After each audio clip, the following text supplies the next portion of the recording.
Hello everybody, and welcome to yet another Social Blueprint interview. Reality TV. Well, what does reality TV have to do with the Australian Jewish community or the Jewish community worldwide? Well, we're going to talk today about the ultimate reality TV, sports. That's right, and more specifically, Maccabi or Maccabi for our North American viewers out there, because we are joined today by Sharon Roseman, the newly elected, or I should say fairly newly elected, co-president of Maccabi. And we're going to talk all about how sports brings people together, the meaning of it, and really what it does for the community writ large. Sharon, welcome. Thank you. Thanks for having me. Hey Sharon, you're a lifelong sports enthusiast, but just starting out, if I had to ask your friends from, say, when you were 7 or 8 years old, what Sharon would be doing today, do you think that they would pick you to be in the role that you're currently in? I don't think they'd be surprised. I think throughout my schooling, I always gravitated towards sports. I was a good participator. I wasn't always the best at every sport. I found a real love for a particular sport in netball. Right. And that probably came out of being good at it. But I also loved the social side of it. And I think through school, I probably, at that age, people would have seen me as always a good participator, right, and probably not scared to put up my hand if a job needed to be done. So you're the person that wanted the proverbially wanted the ball, so to speak? Yep. Didn't like to just be a spectator. Right. And I'm just curious, I have to ask, has it created, and I mean this in a positive way, because I think that sometimes people are a little bit sensitive, a competitive streak inside you that you felt that you can achieve? Yeah, I think sport can give you, it doesn't have to be overly competitive, but I think drive is a really important word. And I think just to have motivation in your going about daily tasks, I think sport has given me that really good base to wake up and have tasks and work towards them each day. Right, amazing. And you started again when you were very little playing, is that right? I always have played sport and grew up in a family where I remember at a very young age my dad was involved at the then Ajax 97 Alma Road teaching judo. He was a judo coach and he did weightlifting. So I think my brothers and I just grew up running around sport. And so from an early age got involved then as ourselves in all different sports, athletics and swimming, and having two brothers, I learnt to kick a footy and be the wicket keeper for cricket. I'm sure. And we're going to jump around a little bit, but you have a really interesting background, what I call small business 101. And the reason I want to ask about it is we'll translate it obviously into how, the sporting lessons and how it works. But just tell us a little bit about your business career, because you're highly successful, and just, again, I'll tie it into how it affects sports. So again, it was accidental, but probably drive, and never being told you can't do something. I studied and worked in journalism and news reporting to begin my career. But then came up with this idea about a gift store for babies. I think I had to buy a gift, and I didn't know anything, and it was the era of gift stores. Retail was pretty buoyant at that stage, but nothing like in that industry. So the industry didn't exist, so I had to go out to a lot of cottage suppliers and get things designed ourselves and get made locally. As we grew, we could manufacture it internationally, but gave something a go, probably from a sporting analogy, and a baby business was born, Coochicoo, and it grew from strength to strength. Right, because there's a big difference between, and you were a young mother at the time, is that right? No, I hadn't even had children yet. So I was 22 or 23 when I started. Okay, but there's a big difference between having a concept or an idea and actually executing it. In fact, we have a saying in our business, it takes 20 minutes for a strategy and 2 years to implement. I'm curious, did you always feel like, yes, it will be maybe challenging, and I'm sure it was, but that you could do it? I didn't think I couldn't do it, and I thought it was worth a go.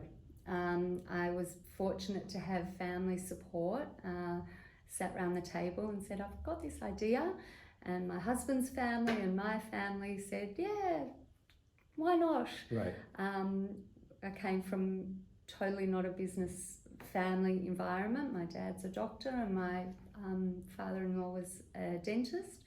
So we had no guidance in the business world directly, but we had great support and enthusiasm around the table. So I never thought about failure.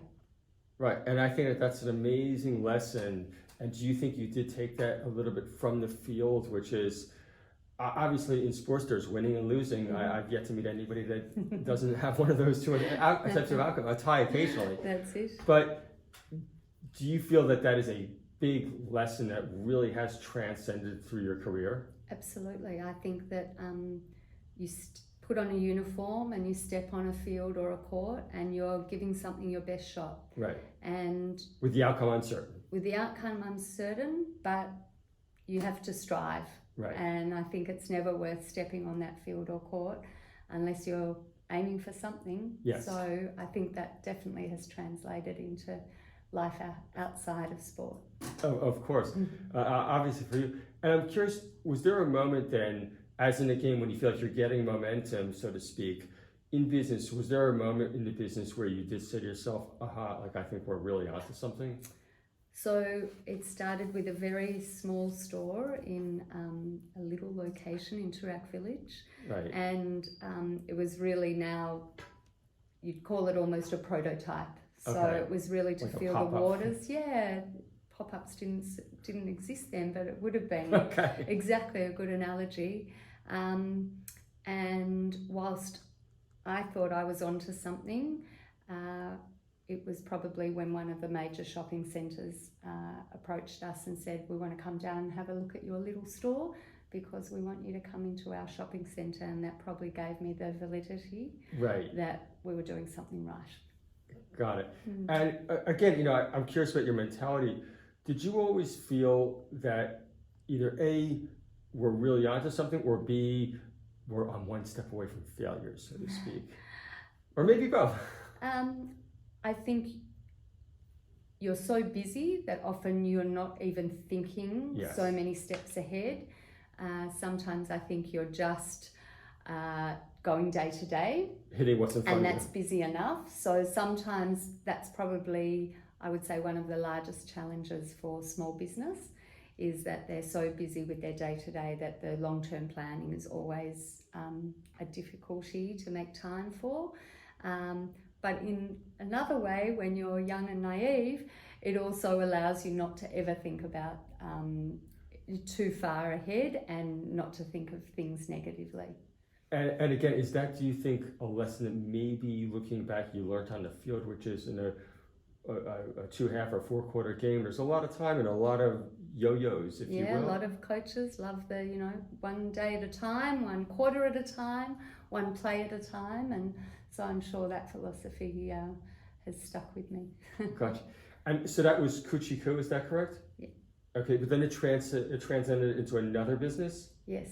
My husband and I didn't think we were busy enough with about 4 stores of Coochicoo, and we thought we knew the baby industry well, and an opportunity came with another site within one of the centres that we were working in and had a store in, and they needed a toy store. So we said, we can run a toy store.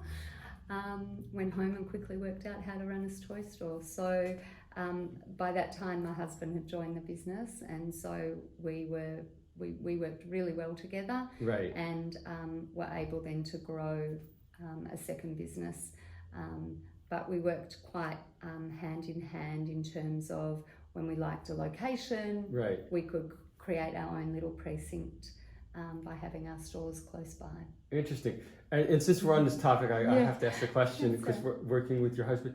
Did you, this is getting into the weeds a little bit, have very different roles within the business though? Yes. Okay. And I think that's a really, really important point, and probably something when you take it back to sport, we all have our roles. Right. And I think that was one of the things we sat down right at the beginning, and we said at the end of the day, we wanted to come home and be able to say, how was your day? What did you do today? Right. So we really separated our roles and also the time, so that we were never really day-to-day working together. We did sort of some of the bigger planning and a lot of the travel together, but our day-to-day was separate, and I think that was part of the success of our working relationship. Yeah, and I think when you look at a lot of successful teams or businesses, I think you notice that over and over, even in co-CEO roles, so to speak, where the two different CEOs will have very different day-to-day operations, and it sounds like one of the things you did as well. Yeah, I think it's imperative for success of any business, sport, organisation, defining roles early on and trying to stick to that, I think is a really important lesson. Yeah, agreed. And now, so that took you through your your 20s, is that correct? 20s and 30s, yeah, 40s. And so then how did it, I guess, wind down, if you will? Yeah. So the toy stores first. So we were approached by a company that was wanting to go national. They were a New South Wales predominantly toy chain, and so they made us a good offer. So that was the toys, and Coochicoo was moving. We had gone into quite a new era with hair salons, and so and the presence of online, and so it moved to online, and then again we were approached to from online entrepreneurs. Fantastic. So yeah, and it leads me to the question about quote unquote retire. Like when you see athletes retire, LeBron James is about to retire, and he's sometime in the next couple of years. Yes. I'm curious, what did this next 6 months look like for you afterwards? Did you wake up every day and say, what am I going to do with the rest of my life? Yeah, I think initially it was hard. I think because you're when you're someone that's on the go all the time, you don't know how to stop, and I'm not good at not doing much. I figured. But it was nice. It was nice to slow down and do more with kids who weren't that little by that stage, but and flexibility, I suppose, too. Right. We'd never been away over Christmas, New Year, because it was Christmas and sales, and so a bit of change of lifestyle, but yeah, it didn't last long. Lesson to all you retailer entrepreneurs out there, you must work over Christmas time. Yes.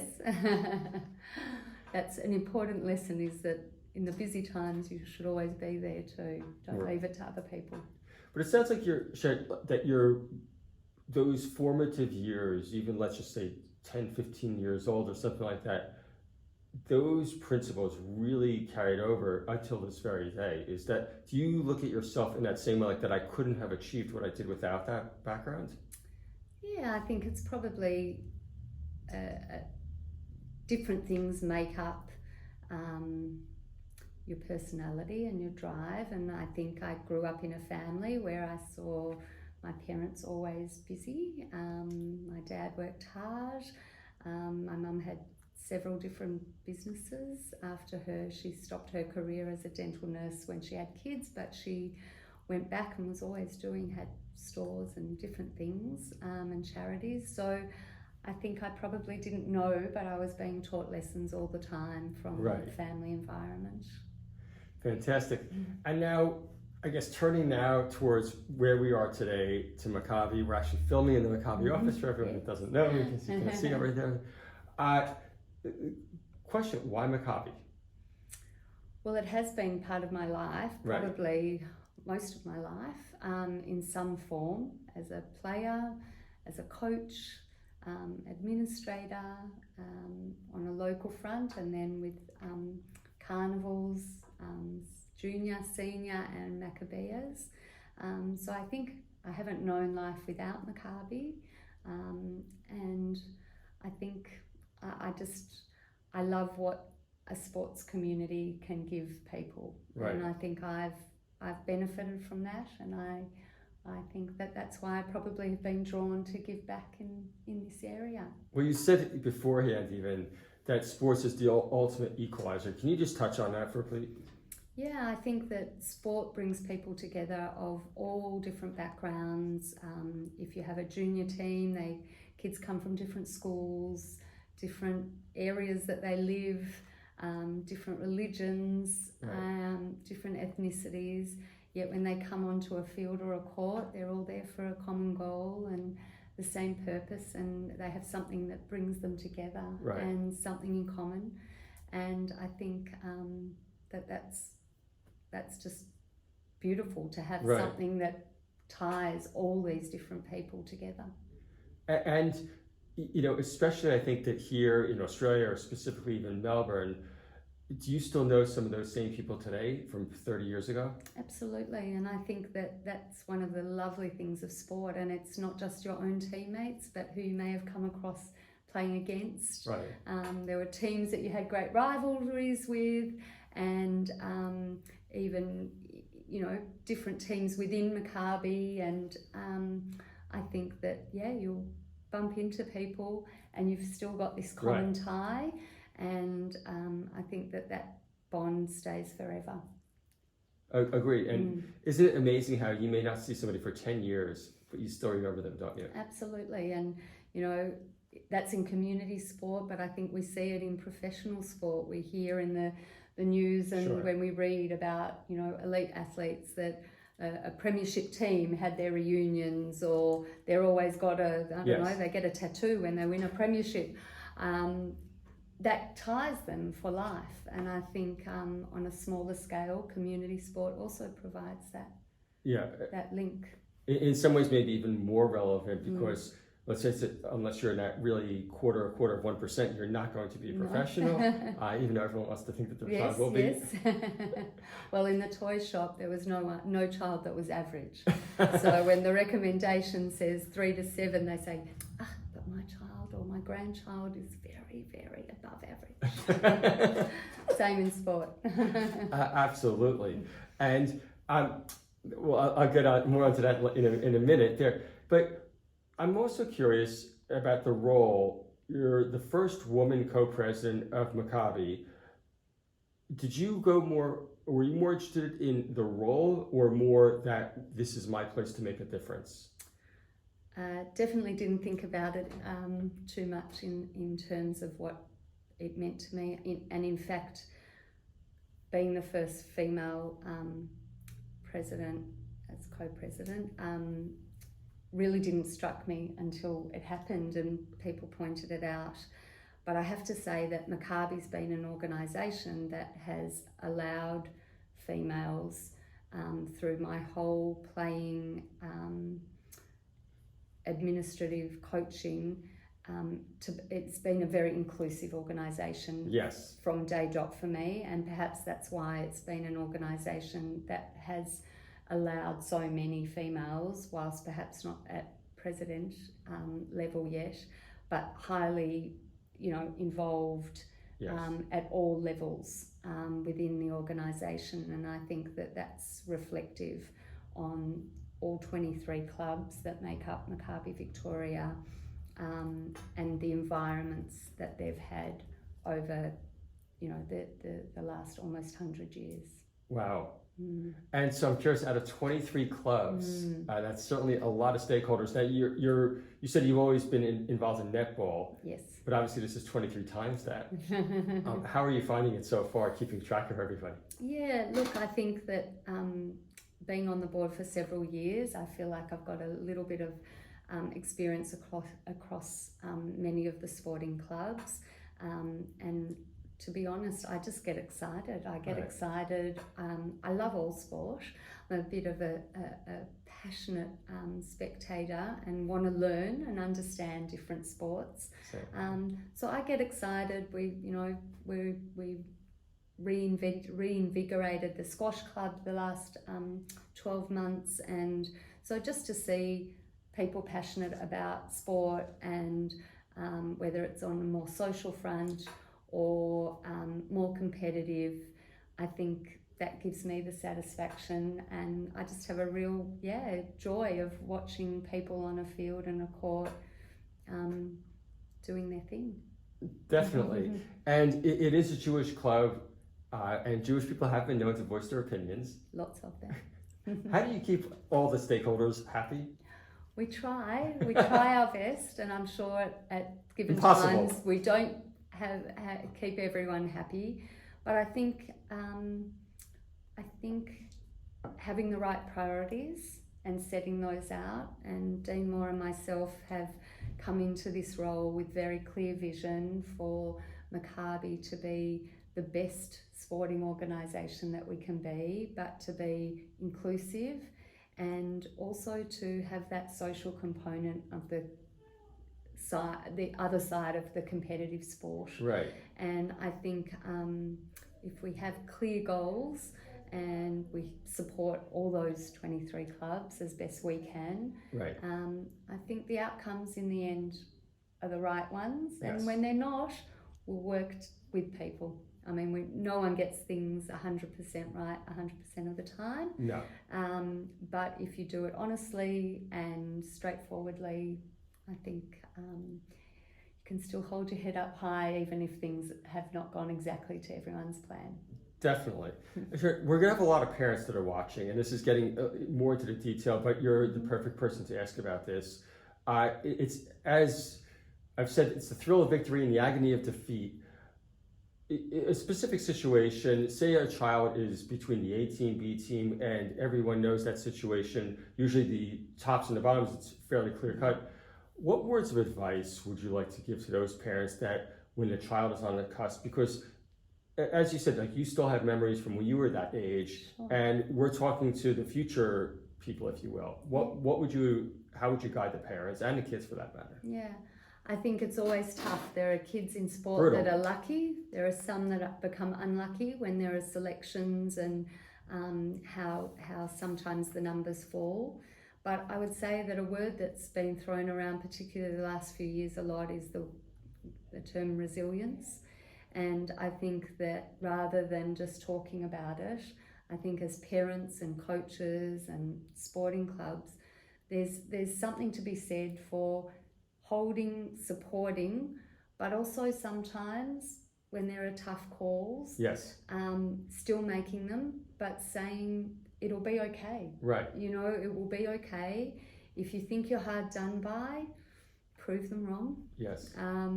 Go out there and work harder, do more to prove that, and get to where you want to be. And I think in all walks of life that rings true. You know, absolutely. Our kids will leave school and have to get jobs, and whether it's part-time jobs or their careers, I think that that's something that sport really can instill in people, and that resilience to give things a go. Right. Know that you're not always going to be the winner. Right. And things don't always go your way, but there's always next week. And I think we also have to teach our kids to take a little bit of responsibility for ourselves too. If you're not as fit as the kid that got right. in the team above you, start a fitness plan. And right. And I don't know many coaches or clubs that wouldn't support players at any age to want to be their best. Yes. And trying to strive to always improve. So I'd say there's always room to keep working and keep trying, even if you feel like you've been sort of knocked down once or twice. Right. And so even in those cases, like sometimes you'll see the child will come home and be like, I'm never going to play that game again. You've got to at least nip that in the bud, so to speak. Yeah, look, I think there are times that right. we want to just hug our kids sure. and protect them, and I think that's okay too. but I think also one of the lessons we can instill is perseverance. Yes. And that term resilience of just, the Aussie, give it a go, but sometimes there's more that we can do to help ourselves as well. Right, and let's face it, in your business, life is competitive. They don't go to your toy shop, their child may go to another one, and you're going to lose occasionally that customer. Is that what you're saying? Yeah, absolutely. And, I think also you have to always be a step ahead. So if your teammates, it's different. There are individual sports and team sports, and I think also as parents, we sometimes try and direct our kids into the sport that best suits them. So if you've got someone that is really, really particularly driven, maybe sometimes individual sports are more suitable to them. And, if people like definitive answers, well, if you swim 50 metres, it's whoever swims the fastest time, and no one can question that, as opposed to sometimes team selection that's a bit more subjective. So I think personality traits also come into the choices that we make as to what sport or what careers we move into. Yeah, it's actually very interesting. It was actually one of my questions about the difference between the individual and team sports. And did you have any thoughts on that? It sounds like you definitely do, and it's based upon maybe their personality. Yeah, I think, look, I always think that I think everyone should play a team sport at some stage, whether it's social or competitive, because I think you gain so much from learning about responsibility to your teammates and a coach, and working together for an end result. So I just think there's huge life lessons in team sport, but I also think that individual sports, often your hard work, you receive the accolade back to yourself. Right, often, it's all on you. The responsibility is all on you too. And it was interesting, I've just picked up on this now for you. So you've always played netball, obviously a team sport. You ran your business with your husband, a team sport. Now you're a co-president with Dean. I wonder if that was a Freudian thing or not. Yeah, it might be. I am a good team player, I think. I've never done anything for thinking of myself, I don't think, first, or a label or a I love the team environment, I must say, and I think that's definitely something that's always attracted me to team-based sports, and also in business. I love working within teams. Great. And on Maccabi, so today we are here, early 2023. You said that you have clear goals of inclusiveness. Can you just talk also a little bit about where you would obviously like to take the organization in the next few years? Yeah, so Maccabi Victoria, I suppose one of the big visions Dean and I have together with our board is a home. So that, picture of community in Melbourne and Victoria, we think will be completed when we have a home that people are not only participating in their given sports, but also the interaction between the different sports members and the intergenerational parts of our community, so spectators and families coming and going through a venue. I think you can't underestimate what that brings to a community. So that's definitely for us a huge priority. Like a carnival? Well, a home base, so that some of our sports can be housed in the one location. Okay. So that we can run also activities that you always know if you turn up to Maccabi, home base, you'll run into someone, there'll be a game on to participate in on a social front as well as the competitive side, and that's something that we feel our community lacks, and that we're working hard on that end. It's like the goal would be like hypothetically in 2026, a kid could just show up and something will happen. Yeah, that they know that when they come to X. Right. And also that's where some of our clubs will do their training and play some of their sports as well. So like the old 97 Alma Road that housed tennis and basketball, judo, weightlifting, swimming. So we've been, at the moment, all our 23 clubs are dispersed around Melbourne. Yes. And so a lot of them have terrific venues, but nothing's housed together. So that's something we'd love to see in the future. Right, and hopefully that creates more bonding and connections. Is that the theory as well? Absolutely. Not that these facilities aren't nice in themselves, but if it's a way... The interaction. Right. The interaction. So definitely a major part of our big vision. Right. And before we go, I got to ask, because obviously, as I said before, I alluded to it, a lot of Jewish parents can have very strong opinions. Do you have any words, because sometimes it's not so simple, and there are, as you said, 23 teams, there are lots of coaches, lots of moving parts, if you will. How would you tell the parents to sometimes just relax a little bit? Yeah, I think it's a really it's a big question, and I think after the few years of not having community sport on, I think it showed us how much we missed it. Yeah. And so I think there's great lessons from often what you don't have.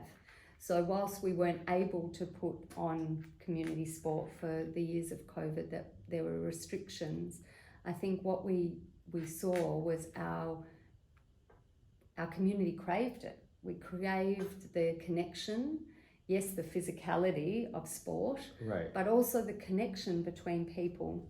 And so I would say to parents, it doesn't matter if you think your child's going to be the best at a sport or that it's just great to participate. right. And sometimes it takes a few trials of different sports to find their happy place. Right.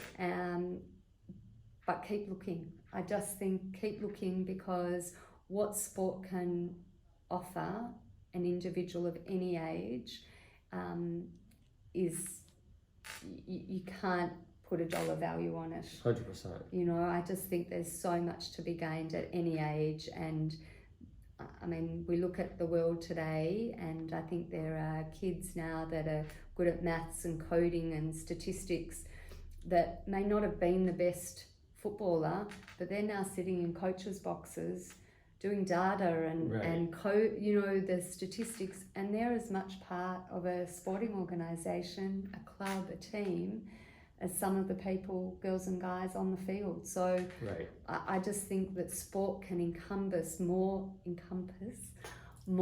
than just the throwing and catching and kicking.